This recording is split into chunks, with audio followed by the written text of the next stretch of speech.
There are 4 laws that makes for encounter with the Father. The first is the law of bodies. When the Spirit wants to encounter you, there are many dynamics of the Spirit that is activated. Spirits will always woo you to where they are. So most times when the Spirit wants to encounter you, he will first of all initiate either a body or a summon in your spirit man. You may be doing and living your life comfortably until one day you lose your peace and you are finding out what is the matter, and there is no cognitive word to interact, to interpret it. A spirit is beginning to summon you. When a generation does not understand the language of bodies, there will be scarcity of encounters. Many are hoping that the Lord will walk into their bedroom and encounter them, but most times God is summoning you from Egypt to Horeb. But the burdens he brings to your spirit, you trivialize them. You wake up in the morning, it looks like you want to eat, and then when you went to touch the food becomes like a sin. You want to eat it, it looks like a sin. There is an encounter at the corridor. So the Holy Ghost is trying to get you to turn to him. If you fail to pay attention to that body, you will abort an encounter. Moses was in Egypt doing very well. He was one of the candidates that will become princes or kings to inherit Pharaoh, to succeed Pharaoh. But a day came, all of a sudden, Moses was troubled. Why are the Israelites being malhandled? I am also an Israelite. He thought it was a body. He stepped out and he wanted to kill every Egyptian. It was not about killing an Egyptian. The encounter of his destiny was coming to him in form of a body. And Moses will not interpret it correctly. How many Egyptians will you kill? It was not about the Egyptians. It was about the calling that was upon his life. So when God wanted to turn his attention and draw him from Egypt, he put a burden in his heart. In that dissatisfaction, he was supposed to seek God. There are times when you sit down, you become dissatisfied with the state of your family. How come people are struggling to get married while we are beautiful? It's not about marriage. An encounter is inviting you. Many times you sit down, why are debts in this family? It's not about the debt. An encounter is inviting you. Many times you are troubled, why is nobody succeeding? Are we not supposed to? Are we not good enough? An encounter is inviting you. When a burden begins to come to your spirit, shut down. That's a man who understands the law of body and begin to entreat the Lord. What are you saying? What are you saying? What are you saying? Not long enough. As you service that body, you will begin to hear sounds. So many other elements that travel to your space with that body will begin to lend themselves to you. And you stood up before. The body was about death. The body was about lack of success. And you started praying. You started praying. After a while, that same body now begins to talk to you in intangible but very cognitive terms. Add fasting to this prayer. And then you added fasting. You don't know what you are doing. You have fasted for 20 days. You don't even know why you are fasting, but the body will not go. And as you are servicing that body in prayer and in fasting, when you read the 30th day, you say add worship. And then you add worship. You didn't know what you were doing. At the end of the day, you are climbing Horeb. It's a 40 days journey. You are climbing, you are not aware. If you continue for a while, you will discover that you will hit a zenith in the spirit. And one day, the same prayers you have been praying, the same fasting you have been fasting, while you are yet fasting, you will encounter the Father and he will begin to speak to you. And that day the Father will let you know the death was an excuse to bring you to the mountain of encounter. Daniel said, I understood by books that the years of captivity of Israel was supposed to be 70, and then he began to entreat the Lord for 21 days. He thought he was praying for Israel's deliverance. When he prayed for 21 days, an angel showed up. He said, I was given speed to fly fast, to meet you and to give you skill and understanding. So the prayer activated an encounter with the cherubim. But Daniel thought it was a body. Most of the encounters that would have changed your life, they came to you in form of bodies, but you were not aware, so you aborted them. You woke up in the morning, you felt like fasting. You say, oh boy, this is no easy. Maybe tomorrow. Tomorrow may not be the Kairos moment. Tomorrow may not be the Kairos moment. Tomorrow, no. It's not everybody that will encounter God in a conference. It's not everybody that will encounter God by laying on of hands. We have different ways of responding to God. And God knows the way he fabricated you in the studio of eternity. So many times he knows the language that will reach you fast is the language of burden, because you are a man that pay attention to details, and he brought burden, but you aborted it. How many burdens have we aborted that have denied us life-changing encounters? Many things waiting in the spirit, but we can't travel there. We can't travel there. When Moses left Egypt for 40 years, he kept that burden in his heart. He kept it until one day the Bible said he went to the backside of the desert, and as he was there, he saw a bush burning that was not consumed. The first thing God began to do was to talk to him about Israel, because God knew that was the burden of his heart. How many burdens will our generation abort? The devil knows this intelligence. That's why when you look around you, everywhere is littered with distractions. Those are burden aborters. You had a burden, and all of a sudden you step into the parlor and they are watching a seasonal movie, and then you sit down and say, after a while you say, wait, you now sit. After a while you now bring your pillow and lie down. You didn't know that that was a clinical abortion taking place.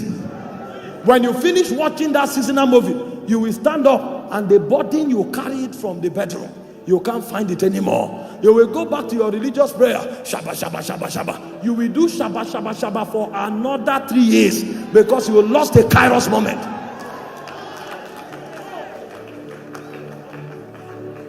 Many don't enter the gates of encounter. We believe so much in activities. Powerful men are not just given to activities, they are given to moments.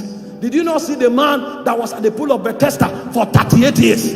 You know he's a man of activity, because even when Jesus came in the flesh, he couldn't discern him. They said, would you be made whole? They said, I've been here for 38 years. They didn't ask you for how long you have been here. Activities have distracted you. Would you be made whole? I've been here for 30. Who asked you how long you have been here? That's why every time the water is stirred, that's when he's distracted. And that you are there for 40 years will not create any change. There are applications of the spirit realm ready.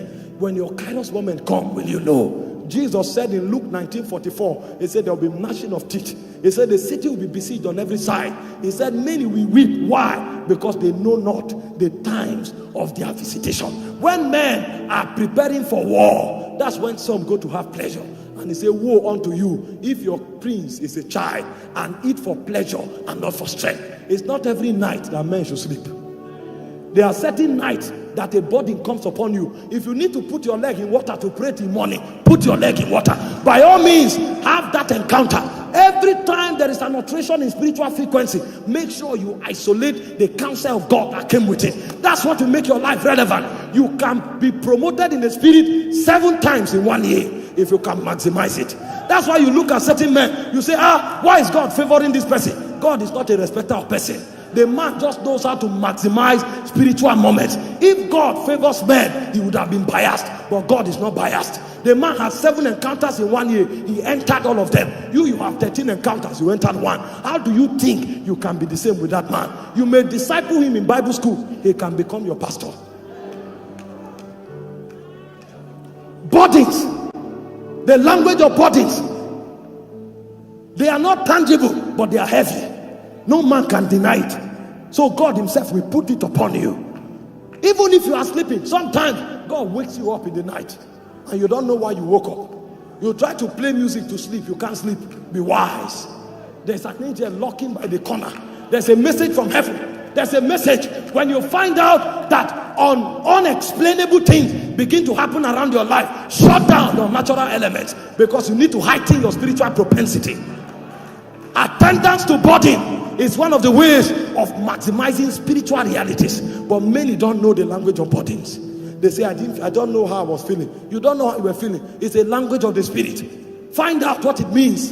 Go on your knees, take a fast quickly, because a window has opened in the spirit.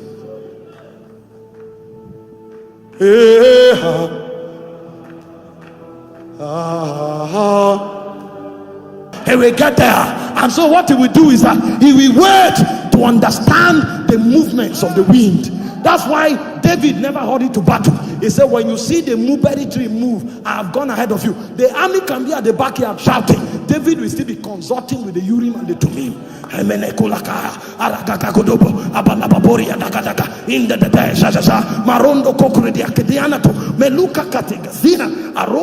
They say you are late, give me time. There's a language of the spirit I'm trying to decipher. It came as a body. It's an encoded language. Sometimes the word of your destiny, it comes in form of take care over sin. Take care over sin. It's a language of angels. So you can't just know it with your mind. You need to go back to the corridor of the spirit where the language came from and find out, what does this code mean? And you will go back. Makoria. I know I'm 35 years, and this is the only suitor that came in 15 years. I will still not rush.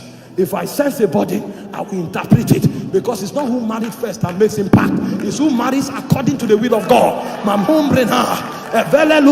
Maila kuma abele kuria tada marakule namo evekalula kade manteki omona. And as you are praying, after a while you will break into chants, and you'll be chanting in your room. Mane amome keke akakakakula laka arwarwade emome memenu lele kwa babarakatotaka ariada. And sometimes while you are yet praying, you find yourself running. That running that you are running is not physical running. You are covering mileage in the spirit. You are covering dimensions in the spirit. And you will wake up all of a sudden. Those who started 20 years ago, they will become your disciples. And they say, what happened? While I was interpreting body, I went ahead in the spirit. Kaka, zazaza, kakakaroria, elelemando karaka, baradia tone, eluatede, avolaya tana. Ole! Omakade Evele Kanzida Tire. Instead of dealing with bodies, we allow anxiety to take place. No, you can't be defeated in life. Just move with the Holy Ghost. Move with the Holy Ghost. Move with the Holy Ghost. You will get there. You will get there. Many destinies are being truncated because they didn't pay attention to bodies. They didn't pay attention. It doesn't matter if your friend is doing well. He's on his own lane, and his own economy is different. Thank God for his life, but focus on yours. Stay where you are. It may go 10 years ahead of you. It's not a burden. Just stay where you are. Mile ome koko ragagagata in the parade. Maybe your friend's ministry is in Abuja, but God wants you to affect the world. A man who is sent to Abuja will not move at the same time with the man who is sent to affect the world. So even though your friend is making impact in Abuja today, your own catchment area is the globe. That's why when Lot looked quickly and chose Sodom, he went to destruction. Abraham waited. My goal is not where there is green pasture. I'm an inheritor of the whole world. And when he waited, even Sodom became his possession. Lot was in Sodom, but Lot didn't have power over Sodom.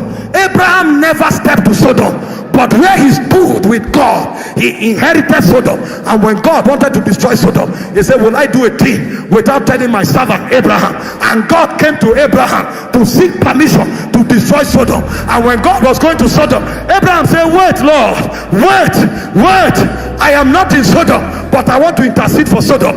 What if you find 50 righteous men? How come Lot, who was in Sodom, didn't have power to intercede for Sodom? Because you don't have to be in Sodom to win Sodom. Eleko, what if you find 40 righteous men? What if you find 30 righteous men? What if you find 20? The man had inherited Sodom from Bethel, because he knew when Lot was rushing, according to permutation, Sodom has green pasture. Abraham was waiting for the Holy Ghost. And when God came, he said, lift up your eyes. Anything you see belongs to you. And can I shock you? Abraham didn't just inherit his generation. Even you and I, we are the seeds of Abraham. Body. The second law of encounter is the law of seeking. A spirit will never reveal himself to you until you seek him with the whole of your heart. And when a man is seeking with the whole of his heart, there's a way he goes about it. So the spirit knows you. He knows the last time you wanted to marry, you were talking on phone till 3 a.m. and you had power over sleep. So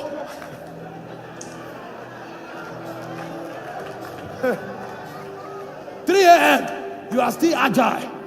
Oh, and the lady say, I want to sleep, I'm tired. It's okay, in the next 5 minutes. 5 minutes will always be 50 minutes. 50 minutes will be 3 hours. Now you want to see God. You say, Lord, I seek you with all my heart. 10 minutes you sleep. You are joking. When you were looking for a contract, you could sit down with all the files and you followed till 4 a.m. in the morning looking for contract. The spirit know how you seek things with all your heart. So when you come to seek him, the same tenacity and focus with which you used to seek that lady, with which you used to seek that contract, until you hit that quota in the spirit, you will not get that spirit's attention. That's why I said you will seek me and you will find me. When you seek me with the whole of your heart, I know how you seek things with the whole of your heart. When you wanted to impress that man, if he says he's coming by 2 p.m., you start preparing from 8 a.m. You go and cut your nails, you do all the eyelashes, you put your foundation, you buy a new gown, you iron it, and then God tells you there's a meeting by 6, and you wait until 5:40. You now start running. Where's my clothes? Where's my... You don't know what you're doing. And then when you come to church, you now lift your hands and you are crying, I need you. When he looks at you, he will be laughing. When the man said he was coming, you prepared for 8 hours. Now you want to come for service, you use 5 minutes and you run into service. You say, Jesus, you know I love you. When you finish that biochemical reaction, clean your face and seek God.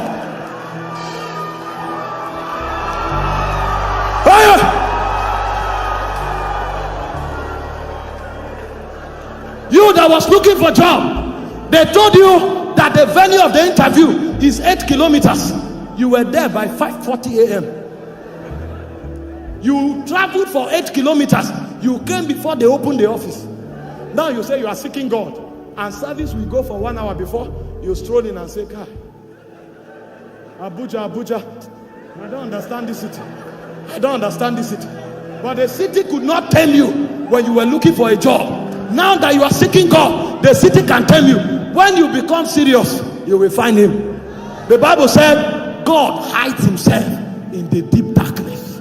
In Exodus chapter 20 verse 21, it said Moses stepped into the deep darkness where God was. There are men that have sought him in the sun and in the rain. They have sought him in the light and in the dark. So God can't hide himself from them anymore. When God finds such a man, he will invest himself to him as a token. That's why he told Abraham, I am your shield and your exceeding great reward. There is a level you must find God to, as a testimony that is your greatest motivation. It's your greatest desire. You must find God, and your quest for him must surpass every other.